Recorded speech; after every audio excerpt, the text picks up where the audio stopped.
Bonjour à tous, on se retrouve donc dans une nouvelle vidéo d'exercice. La dernière fois on avait parlé des réactions, du calcul des réactions à l'aide du principe des travaux virtuels. Cette fois-ci on va s'intéresser aux efforts intérieurs, ou autrement dit aux sollicitations. Dans un premier temps, on a comme différentes sollicitations qu'on va résumer ici. On a donc l'effort normal, N. Donc pour calculer l'effort normal, on introduit une liaison glissière qui va être dans cette direction-là. Les bielles ici. Et donc pour opposer un mouvement à cette liaison glissière, on va y ajouter deux efforts de part et d'autre qui prendront la valeur de l'effort normal qu'on calculera, donc n de part et d'autre. On a bien entendu les conventions qui sont importantes. L'effort normal ici est dirigé dans ce sens, vers la liaison glissière. On va faire pareil pour la deuxième sollicitation qu'on calcule, c'est l'effort tranchant. On le calcule en ajoutant au niveau d'une poutre une liaison glissière également, mais une liaison glissière orientée différemment. On va ajouter une liaison glissière qui est orientée dans ce sens-là. Voilà. Et donc de la même manière, on rajoute le sens de la sollicitation avec la bonne convention qu'on désire. Donc c'est ici et ici. Et donc à chaque fois, on va faire une coupure dans la poutre continue et on va y ajouter cette liaison glissière ou cette liaison glissière pour y calculer à chaque fois soit l'effort normal, soit l'effort tranchant. La dernière sollicitation qui nous intéresse, c'est le moment fléchissant. Pour calculer le moment fléchissant, on fait exactement pareil qu'avant, sauf que cette fois-ci, au lieu d'ajouter une glissière dans un élément continu de poutre, on va y ajouter une rotule pour pouvoir permettre un déplacement en rotation, et ainsi, de part et d'autre de la rotule, pouvoir ajouter un effort, un moment qui va pouvoir s'opposer au mouvement. Et donc ce moment, il est de part et d'autre de la liaison. Et donc on a bien ici le récapitulatif des différentes conventions qu'on va utiliser à chaque fois, et le récapitulatif de ces trois efforts qu'on va calculer à chaque fois. Alors je précise le nom de ces efforts, et je précise aussi leur symbole, l'effort tranchant V, et le moment fléchissant M. Dans un premier temps, on va faire ce qui correspond à l'exercice 42 du livre, si vous l'avez. Donc, je vais vous refaire ici le schéma. Donc sur cette structure qu'on a ici, on va y ajouter un effort F qui va s'appliquer sur la rotule, qu'on appelle donc F. Ici, ce qu'on pourrait faire éventuellement, c'est calculer les réactions de cette structure. On va pas le faire, on va calculer directement les sollicitations. On remarque que pour calculer les sollicitations, on n'a pas besoin de calculer les réactions. On va calculer le moment fléchissant au point C, donc. Pour calculer le moment fléchissant, il faut d'abord étudier la cinématique. Ici, on a affaire à une structure, hein, on va le démontrer rapidement. On a une première poutre, une poutre numéro 1, une poutre numéro 2 ici. Donc deux éléments.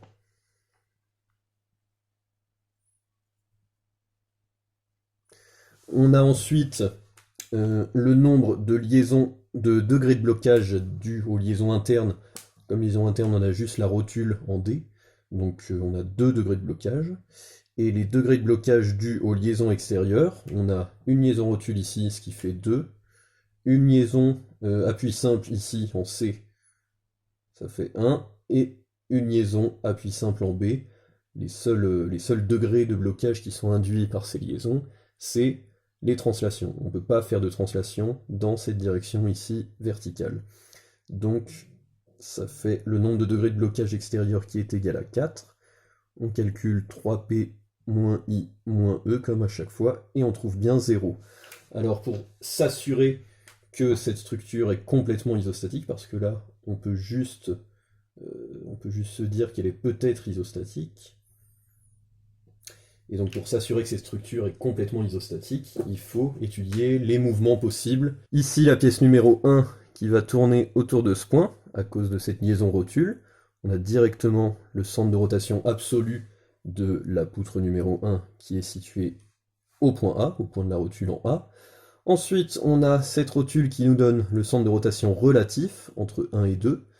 Et puis, le centre de rotation de la poutre 2, on va le déduire grâce aux deux liaisons de cette poutre 2. On a une première liaison appui simple en C, qui nous dit donc que le centre de rotation absolu de la poutre 2, il est situé quelque part sur cette droite. La deuxième liaison appui simple ici nous dit que le centre de rotation absolu, le même, est situé également sur cette autre droite. Alors le seul point qui peut être situé en même temps sur deux droites qui sont parallèles, on pourrait se dire dans un premier temps que c'est impossible, il n'y a pas de point d'intersection, mais en fait le seul point qui est situé en même temps sur deux droites parallèles, c'est le point qui est à l'infini de ces deux droites. Donc pour représenter ça, on fait comme ça. Et donc ça, c'est le point, le centre de rotation absolu de la poutre 2. Alors ces centres de rotation, on remarque quoi? On remarque qu'ils ne sont pas alignés. Ces deux centres de rotation forment une droite ici comme ça, et le centre de rotation ici qui est à l'infini n'est pas aligné donc avec ces deux centres de rotation. Donc, grâce au théorème de Kennedy, on peut donc en déduire que la structure est complètement isostatique. Alors petite remarque, on a l'obligation d'abord de vérifier que la structure qu'on étudie est bien isostatique, parce que si c'est pas le cas, ben on va tout de suite rencontrer des complications quand on va appliquer ensuite le principe des travaux virtuels. On aura soit plusieurs mouvements possibles, soit pas assez de mouvements possibles si on est sur une structure hyperstatique. En fait, il y a d'autres méthodes qu'on peut mettre en place pour calculer les sollicitations et les réactions. Pour le moment, on sait uniquement le faire avec des structures isostatiques. Donc ça, c'est toujours la première chose à vérifier. Cette structure isostatique, on pourrait en calculer les réactions avec la méthode qu'on a vue précédemment, en utilisant le principe des travaux virtuels. Cette fois, on va faire autre chose, on va calculer les sollicitations, mais avec une méthode qui est, vous le remarquerez, très proche finalement de celle qu'on a utilisée pour calculer les réactions, avec le principe des travaux virtuels toujours. L'idée, c'est globalement toujours la même, on remplace la structure existante par une structure virtuelle, en ajoutant un degré de liberté exactement à la structure, et pour obtenir donc un mécanisme qui n'a qu'un seul mouvement possible, qui n'a qu'un seul degré de liberté finalement. Donc on a dit qu'on calculerait le moment fléchissant au point C, donc ici. Donc qu'est-ce qu'on fait pour calculer le moment fléchissant? On regarde ce qu'on a écrit tout à l'heure. Pour calculer le moment fléchissant, il faut rajouter une rotule dans la poutre continue au point C, et refaire un petit peu l'analyse cinématique de ce qui va se passer. Alors, je rajoute une rotule au point C, du coup. Alors qu'est-ce qui se passe si j'ajoute cette rotule ici? Au lieu d'avoir une seule poutre continue, on a deux morceaux de poutre, qu'on pourrait appeler 2A et 2B. Et donc on a une structure, donc plutôt un système de poutres qui est composé non plus de 2 poutres, mais de 3 poutres. Alors si on refait 3P moins E moins I, on va se rendre compte que c'est égal à 1, ce qui nous dit que c'est un mécanisme qui a un seul degré de liberté possible. Alors on étudie la cinématique de ce mécanisme, comment ça marche. On a toujours pareil qu'avant, le centre de rotation absolu de la poutre 1 n'a toujours pas changé, c'est toujours au point A, ici. Le centre de rotation relatif entre 1 et 2A, cette fois, il se situe ici.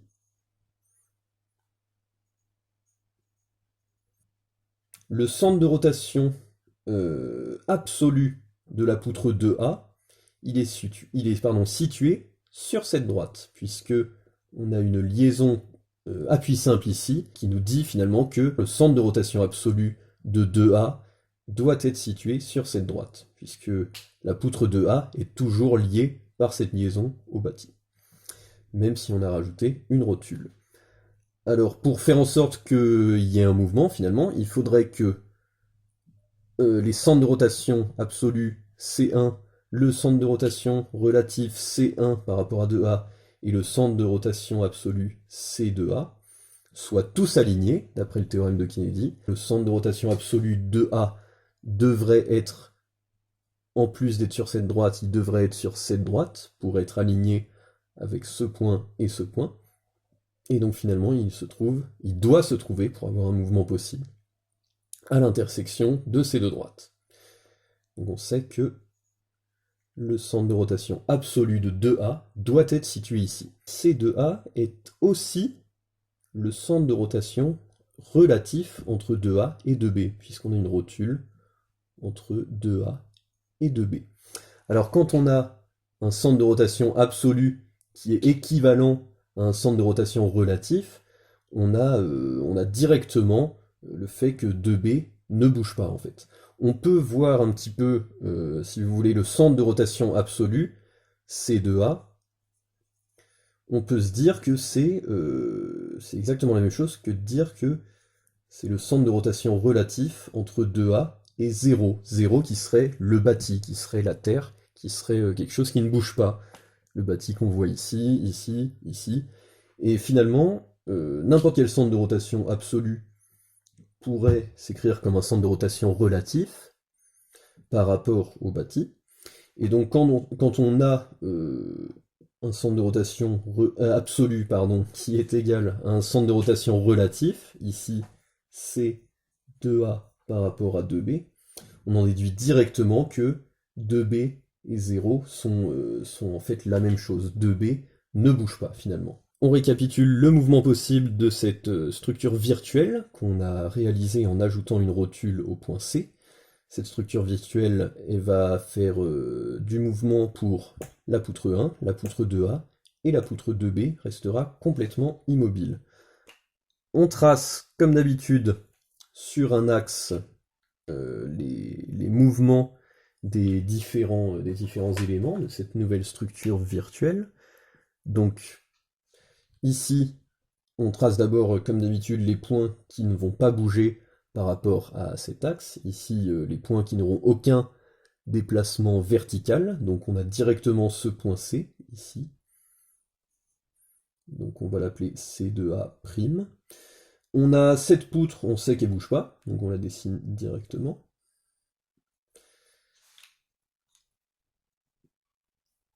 Ensuite, on a ce point que j'ai dessiné ici, C1'. Puisqu'on a une rotule, on n'a aucun mouvement possible, ni en direction verticale, ni en direction horizontale. Et on induit un mouvement quelconque, qu'on va faire comme ça, ici, qu'on arrête à ce niveau-là. Ce mouvement quelconque, il va avoir un certain angle alpha chapeau, et le fait qu'on ait une rotule entre 1 et 2A, ça implique forcément que au point D, les deux poutres sont continues et peuvent générer un mouvement de rotation entre les deux poutres, ce qu'on a bien en faisant ça.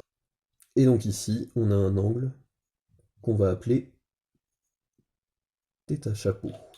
Donc cet angle, on va le calculer immédiatement, hein. Comme d'habitude, on a à chaque fois le déplacement ici qui va nous permettre de calculer l'angle θ chapeau en fonction de alpha chapeau. On a ici une longueur L sur 2, donc le déplacement va être égal, le déplacement virtuel hein, toujours, déplacement virtuel va être en même temps égal à alpha fois L sur 2. Il va être aussi égal à θ fois la longueur ici, L sur 4. On enlève L des deux côtés, et on a directement θ qui va être égal à 2 alpha. Il ne reste plus qu'à rajouter, comme nous le dit la convention, les moments qu'on a ici. Donc le moment fléchissant qu'on va chercher à calculer, qu'on va appeler MC. Donc là ça commence à être un peu chargé, on va se le rajouter au-dessus de tout ça. MC de ce côté, et comme ça. On calcule les travaux virtuels qui sont dus à ce mouvement virtuel, donc le travail virtuel ici, W, va être égal donc à la force F fois le déplacement ici, puisqu'ils sont orientés dans le même sens, il y a un signe plus. Donc F fois le déplacement qu'on avait calculé qui était égal à alpha L sur 2. Comme d'habitude, on fait les forces les unes après les autres, les forces et les moments les uns après les autres. Ici, on a MC, donc un moment, pardon, qui va s'effectuer dans le même sens que le déplacement virtuel ici. MC fois 2 alpha, un signe plus. Et le dernier moment ici, qui va s'effectuer dans ce sens-là, tandis que ici, de ce côté-là, ben on n'a en fait aucun déplacement. Donc on pourrait écrire, si vous voulez, MC fois 0. On a ce résultat ici qui doit être égal à 0 pour toute valeur de alpha. Alors pour avoir ce résultat, il faut évidemment mettre, comme d'habitude, alpha en facteur et l'éliminer de l'équation. Et donc on tombe sur directement cette configuration f fois L sur 2 plus 2mc égale à 0. Ici on n'a plus besoin de ce pour tout alpha. Et donc on en déduit directement finalement la valeur de mc en fonction de f et de L. On passe fL sur 2 de l'autre côté si vous voulez, et on divise par 2, ce qui fait mc égale moins fL sur 4. On va faire un deuxième exo. On va regarder une nouvelle structure. Alors ça correspond à l'exercice 45 du bouquin, et moi je vais calculer le moment, enfin je vais calculer les sollicitations en un autre point que ce qui est proposé. Donc la structure de l'exo 45, elle est comme ça. Donc pour cette structure qu'on a ici, on va rajouter une force au niveau ici, d'amplitude F. On va rajouter par rapport à l'exo 45 une autre force ici. Alors celle-là, on va l'appeler F1. Celle-là, on va l'appeler F2. Et les noms des points, donc le point A, le point B, C et D. Donc toujours pareil, hein, on compte le nombre de poutres. Donc on a 3P égale 3 fois 2 égale 6. Ensuite le nombre de degrés de blocage des liaisons intérieures. Donc on a une seule liaison intérieure qui est la rotule entre 1 et 2. Donc on a le nombre de degrés de blocage des liaisons intérieures qui est égal à 2, les deux translations. Le nombre de degrés de blocage des liaisons extérieures. On a ici 1 degré de blocage pour la liaison appui simple, qui est selon l'axe vertical. Et la deuxième liaison extérieure, qui est ici la liaison encastrement qui réalise les 3 degrés de blocage possibles. Et donc le bilan de tout ça, ça fait 0. On sait que quand ça fait 0, c'est peut-être isostatique. Donc on a un premier point qui est le centre de rotation entre 1 et 2. On est sûr qu'il est là. Le centre de rotation de 2, il n'existe pas, puisque la poutre 2 est liée au solide, au bâti, en fait, par la liaison encastrement. Ce qui serait possible, c'est que la poutre 1 puisse tourner par rapport au bâti, donc on vérifie que c'est pas possible. Le centre de rotation de la poutre 1, il doit être situé forcément sur cette droite, et il doit être en même temps situé sur ce point, qui est la liaison rotule, donc qui est le centre de rotation absolu de la poutre 1. Donc il ne peut pas être situé en même temps sur cette droite et en même temps sur cette rotule, donc il n'existe pas, et donc on a bien un système isostatique. Cette structure isostatique, on peut donc en calculer les sollicitations, on peut en calculer les réactions aussi. On va ici juste calculer les sollicitations. On va calculer le moment fléchissant au point D. Pour calculer le moment fléchissant en un point d'une poutre continue, il faut rajouter une liaison rotule au niveau de ce point qu'on cherche à calculer.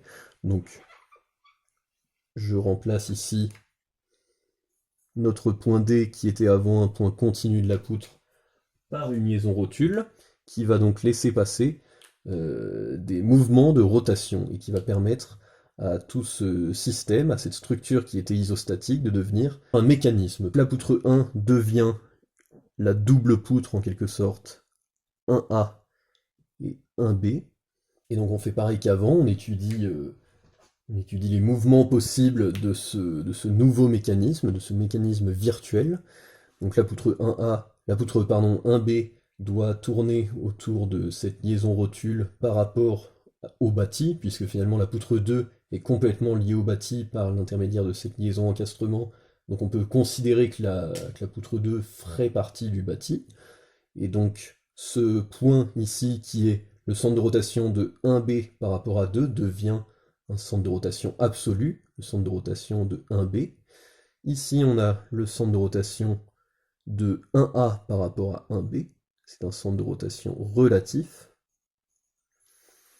Et on sait finalement que le centre de rotation absolu de 1A doit être situé quelque part sur la droite, ici définie par cette liaison appui simple. Et par le théorème de Kennedy, on sait également que le centre de rotation absolu de 1A doit se situer sur la droite des trois centres de rotation, donc sur cette droite forcément, par ces deux points alignés, et donc il doit être en même temps sur cette droite et en même temps sur cette droite, il est forcément ici, c'est 1A. Ici on n'a aucun mouvement possible dans la direction horizontale, donc on va juste dessiner les mouvements dans la direction verticale. Donc en projection sur une droite horizontale, attention. On a directement ce tronçon de poutre 2 qu'on connaît, qui ne bouge pas. Hein. Ici, on a le point C1B'. On a comme point qui ne bouge pas non plus dans cette direction verticale le point C1A, qui est bloqué par la liaison appui simple. Donc ici, C1A'. On impose un mouvement virtuel, qu'on va imposer ici par exemple. On va l'imposer de l'autre côté, on va l'imposer ici. Ça revient au même. Hein. Un angle qu'on va appeler alpha. Et puis, cette poutre ici, 1A, elle doit tourner autour de son centre de rotation qui est situé ici. Donc ça va faire quelque chose comme ça. Et la liaison rotule nous dit que sur une projection verticale ou horizontale, il n'y aura pas de mouvement de translation relatif entre 1A et 1B, il y aura juste des mouvements de rotation entre 1A et 1B. En fait, on peut dire que 1A tourne ici, autour de ce point, et tourne également autour de ce point. Et donc la seule position possible, c'est cette position. Et ici, un angle qu'on appelle θ, qu'on calcule immédiatement grâce à la donnée de ce déplacement virtuel. Ce déplacement virtuel, on peut l'exprimer de deux façons. D'une façon par rapport à θ, ça va faire L sur 2 fois θ. Et il est aussi égal à alpha fois la longueur ici, L sur 4. Et donc ça implique qu'on a directement l'angle θ qui va être égal, on passe le 2 de l'autre côté, 1 demi de alpha. On n'oublie pas de rajouter évidemment le moment qui va s'ajouter ici, selon la convention choisie, donc toujours la même. Hein. C'est le moment qui est orienté dans ce sens-là, pardon, il faut l'appeler M au point D. Et donc ce moment, il va venir s'opposer à la rotation induite par le mouvement virtuel. Et donc grâce au principe des puissances virtuelles, on va calculer MD. Donc pour appliquer le principe des travaux virtuels, on fait les forces les unes après les autres dans le mouvement virtuel donné. F2 ne travaille pas dans cette configuration, puisqu'on n'a aucun mouvement ici horizontal de C1A, enfin du point A. Ensuite, la prochaine force, c'est F1. F1, il travaille dans le même sens que le déplacement D ici, qui est égal à alpha L sur 4. Donc on a le travail dû à cette force, c'est égal à F1 fois alpha fois L sur 4. Ensuite, on a le moment MD ici, qui va travailler dans le sens inverse des aiguilles d'une montre, dans cette direction-là. Tandis que si on se place uniquement à ce niveau-là, on va voir que dans le mouvement, au début on avait une barre qui était droite, et ensuite cette barre est remontée comme ça. Donc le sens de rotation de cette barre ici, quand on se place bien dans ce référentiel, quand on isole uniquement ce qui se passe à ce niveau-là, au niveau de la rotule, et bien on a finalement une barre qui remonte par rapport à sa position initiale. Donc on ne se trompe pas de sens, on a bien l'angle à considérer qui doit se trouver ici, et qui est égal à alpha sur 2. Donc un alpha sur 2 ici, qui est dans le sens des aiguilles d'une montre, et un moment MD qui s'y oppose, qui s'oppose au mouvement, donc un signe moins. MD alpha sur 2. Pareil de l'autre côté, on a un moment MD qui va dans le sens des aiguilles d'une montre, tandis que si on se place uniquement dans cette petite partie ici, si on isole uniquement ce qui se passe au niveau local, à cet endroit-là, dans le mouvement virtuel, ce qu'on observe, c'est que la barre qui était en position initiale est remontée quand on isole uniquement cet endroit-là. Donc l'angle à considérer, c'est bien celui-là. Cet angle qui est dans le sens inverse des aiguilles d'une montre, qui est égal à cet angle ici, qui est égal à alpha. Donc on a aussi un signe moins, MD fois alpha. Le principe des travaux virtuels nous dit que ce travail doit être égal à 0, quelles que soient les valeurs de alpha. Ça tombe bien, alpha apparaît en facteur dans chacune des expressions, des travaux qu'on a exprimés ici. Donc on peut l'éliminer de cette équation. Quand on a supprimé alpha, on peut facilement additionner ces deux éléments, ça fait moins 3,5 de MD. Et en passant de l'autre côté, en multipliant par 2 tiers, on obtient directement la valeur de MD, qui est égale à FL sur 6.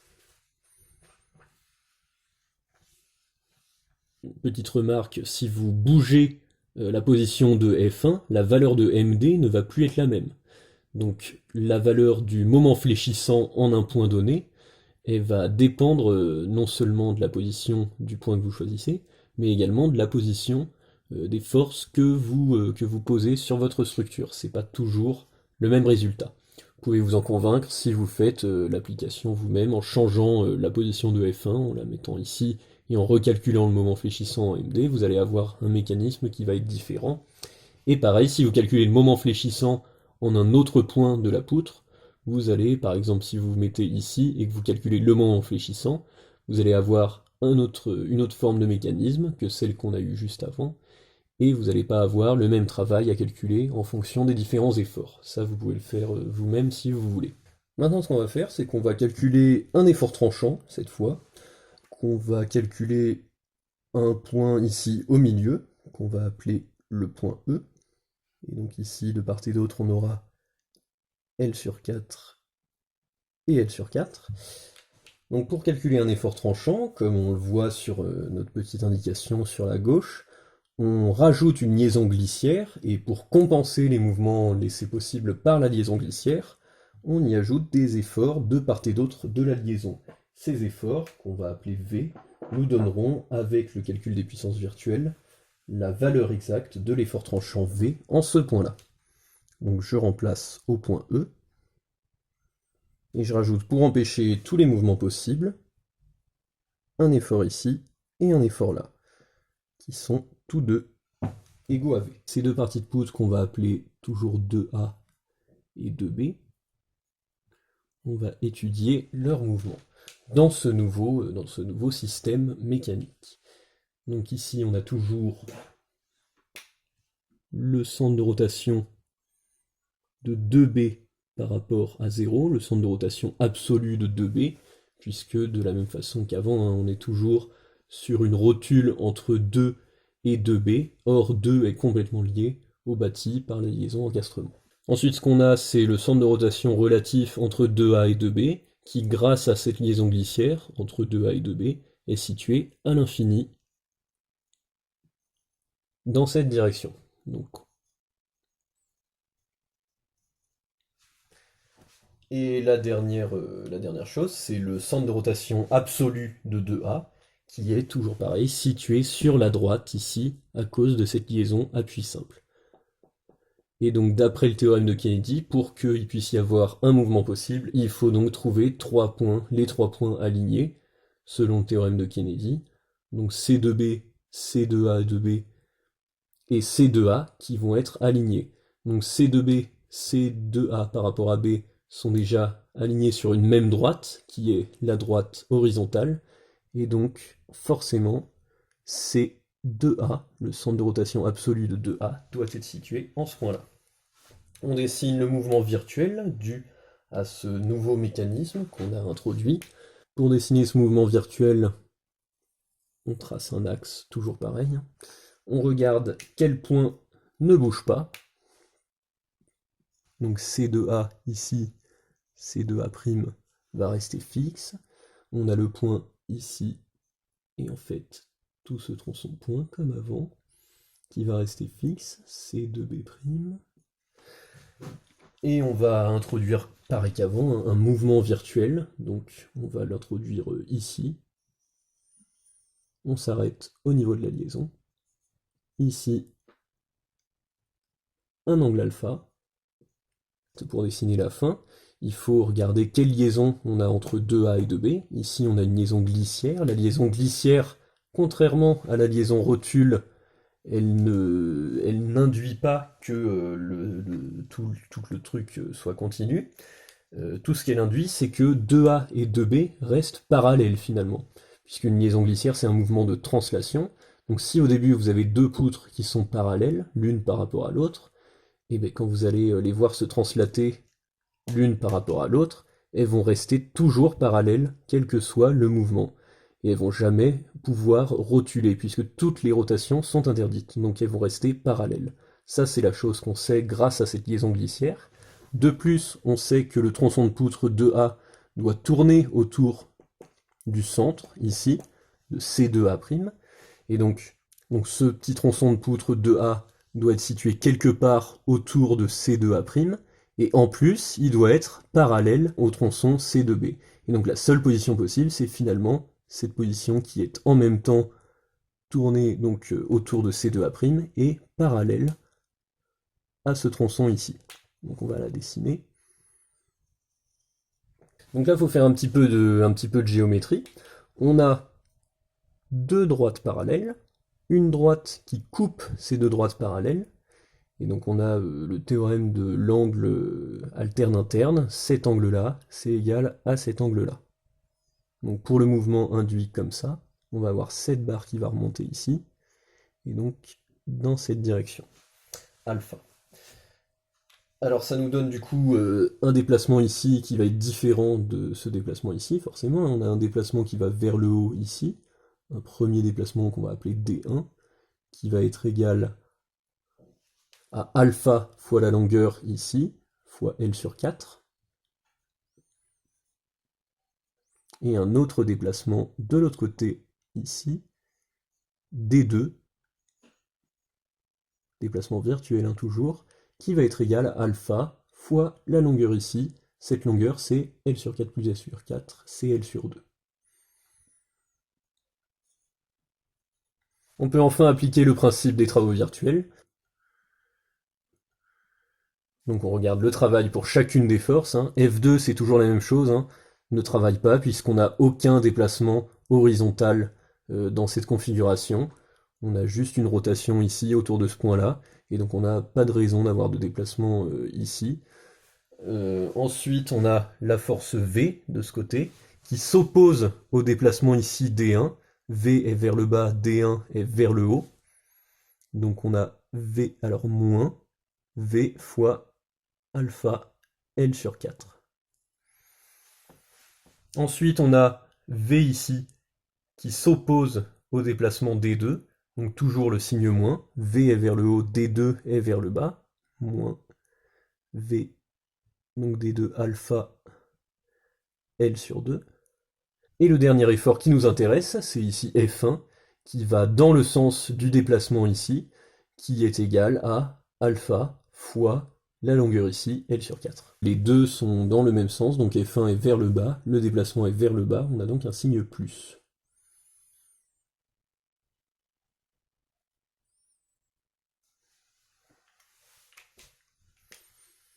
Donc principe des travaux virtuels, toute cette expression doit être égale à 0 pour toutes les valeurs de alpha. Et donc comme on a alpha à chaque fois en facteur, on peut le supprimer de cette équation. Et puis là on a également L qui est en facteur à chaque fois, on peut aussi le supprimer. Et donc ici, il ne nous reste plus grand chose, on peut exprimer directement V par rapport à F1. Donc, ça nous donne directement la valeur de V qui est égale à F1 sur 3. Alors une petite remarque sur le calcul de l'effort tranchant. On remarque que si on se place en n'importe quel point entre le point A et le point D, on obtiendra toujours la même valeur de l'effort tranchant. C'était pas le cas pour la valeur du moment fléchissant. Si on se plaçait en un point n'importe où entre A et D, pour le moment fléchissant, si on y plaçait une rotule et qu'on faisait le calcul des mouvements, du mouvement possible, du mouvement virtuel, on trouvait une valeur différente selon qu'on se plaçait en ce point-là, ou en ce point-là, ou en ce point-là. Donc, si on fait ça pour l'effort tranchant, si au lieu de se placer au point E, on se place sur n'importe quel autre point de ce tronçon-là, entre A et D, entre cette réaction et cet effort, on trouvera toujours la même valeur. Donc je vous invite à tester par vous-même, en vous plaçant par exemple au milieu de ce tronçon ici, en vous plaçant en L sur 8 par exemple, et en appliquant la nouvelle liaison glissière non plus à ce point-là, mais en ce point-là, et en traçant le mouvement virtuel qui en résulte, et calculer à la fin la valeur de V, vous trouverez normalement exactement cette même valeur. Alors si vous vous placez sur l'un de ces points ici, vous trouverez la même valeur, mais si vous vous placez à présent sur un point entre D et C, vous trouverez une valeur différente, mais toujours la même valeur également sur ce tronçon-là, et pareil pour ce tronçon-là. Jusqu'ici, on a calculé la valeur du moment fléchissant au point D, la valeur de l'effort tranchant, cette fois au point E ici. À présent, on va calculer la valeur de l'effort normal, N, toujours au point E. Donc pour calculer l'effort normal en un point, il faut remplacer le point sur cette poutre qui est normalement continue par une liaison virtuelle. Ici, pour calculer l'effort normal, on va remplacer ce point de la poutre continue par une liaison glissière qui va permettre le mouvement dans le sens de la sollicitation qu'on a envie de calculer. Et dans ce nouveau mécanisme, on rajoute finalement l'effort normal qui va venir s'opposer au mouvement et qui va nous permettre donc de calculer la valeur de l'effort normal de n. On va étudier la cinématique de ce nouveau mécanisme. On a toujours la même chose ici, un centre de rotation absolu de la poutre que je n'ai pas nommé. Donc ici on a la poutre 1A, ici la poutre 1B. Et donc ici on a le centre de rotation absolu de la poutre 1B. Sur le point à l'infini, on a le centre de rotation relatif entre 1A et 1B à l'infini, à cause de cette liaison glissière. D'après le théorème de Kennedy, pour qu'il y ait un mouvement possible, il faudrait que le troisième point, donc qui est le centre de rotation absolu de 1A, soit aligné avec C1B et C1A par rapport à 1B. Et donc pour que ce soit aligné, il faut que C1A se situe finalement à l'infini. S'il se situe n'importe où autre part, on n'aura pas trois points alignés. La seule manière pour laquelle ce sera aligné, c'est finalement d'avoir C1A confondu avec le centre de rotation relatif entre 1A et 1B. Et donc finalement, comme C1A et C1A par rapport à 1B sont confondus, sont exactement les mêmes points, ce sont tous deux les points à l'infini dans cette direction verticale. Donc C1A est égal à C1A par rapport à 1B. Et donc comme on a vu exactement la même chose tout à l'heure, C1A, ça peut être aussi vu comme C1A par rapport à 0. Et donc 1B et 0 sont le même solide finalement. 1B ne bouge pas puisque 0 ne bouge pas. 1B fait partie en quelque sorte du bâti, et donc dans ce mouvement virtuel, il ne pourra pas bouger du tout. Et ça, on le voit un petit peu par rapport à la figure. On voit que ici, si on va pouvoir bouger cette poutre 1 dans cette direction, comme ça, grâce grâce aux liaisons appui simple ici et à la liaison glissière, on va bien pouvoir translater ce petit morceau de poutre, et ce sera le seul mouvement possible. Ce tronçon ici ne bougera pas, ce tronçon non plus, celui-là, il ne bouge jamais. On a donc ce tronçon qui va se retrouver ici. Donc ce point devient ce point, et ce point ici, son point homologue, c'est celui-là. Voilà. Et donc ce mouvement virtuel, son seul paramètre finalement, c'est tout simplement D. Et donc on exprime assez simplement le travail dû à ce mouvement virtuel par toutes les forces. Donc toujours pareil, le travail c'est F2 fois D, puisque D est dans le même sens que F2. Ils sont tous les deux vers la droite. L'autre force, c'est N, qui s'applique en ce point. Ce point, il va se déplacer vers la droite aussi. Et donc on a N et le déplacement qui sont dans le même sens.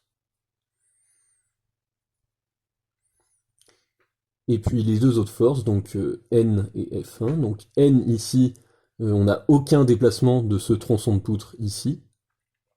Donc N va travailler pour un déplacement nul, donc ne va pas travailler du tout. Et pareil pour F1, qui est de toute façon dans une direction verticale. Et comme ici, dans cette configuration, on n'a aucun déplacement vertical. Donc on a juste ça comme travail, et donc ça doit être égal à 0 pour toute valeur de déplacement virtuel, selon le principe des travaux virtuels. Donc là, on peut éliminer D directement, qui est en facteur, et on a directement la valeur de N par rapport à F2.